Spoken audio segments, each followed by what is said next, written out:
ஆடி வெள்ளிக்கிழமையில ஆத்தாவான் கோயிலுன்னு சொல்லி குடும்பத்தோட எல்லாரும் மாசாணி அம்மனை பார்க்க கிளம்பிட்டோங்க.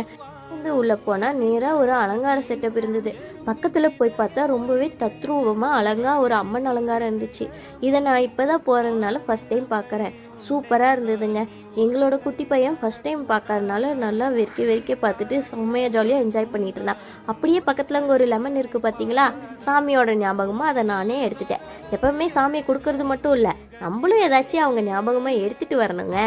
அப்படியே அங்கேருந்து போனோம்னா விநாயகரை பார்த்துட்டு ஒரு அட்டண்டன்ஸை போட்டோம்.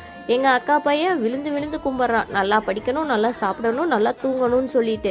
அங்கேருந்து கருவறையில் இருக்கிற மாசாணி அம்மனை பார்க்க போனோம். கரெக்டாக நம்ம போன டைமுக்கு சாமிக்கு புடவையெல்லாம் மாற்றி அதுக்கு பூஜை பண்ணிட்டு இருந்தாங்க. எங்கள் வீட்டு குட்டீஸும் விழுந்து விழுந்து சாமி கும்பிட்டு இருந்தாங்க. எனக்கே பார்க்க ஆச்சரியமா போச்சுன்னா பாருங்களேன். சரி கும்பிட்றாங்கன்னு சொல்லி சைடில் பார்த்தா இப்படி விளையாடிட்டு இருக்கிறாங்க. ஆப்போசிட்ல இவரே கம்பீரமா உட்காந்துருப்பாரு. அவரையும் பார்த்து ஆசீர்வாதம் வாங்கிட்டு குடும்பத்தோட செல்ஃபி எல்லாம் எடுத்துட்டு 5 பழம் இல்ல 6 பழத்தை வாங்கிட்டு வீட்டுக்கு கிளம்பியாச்சு. பாய்.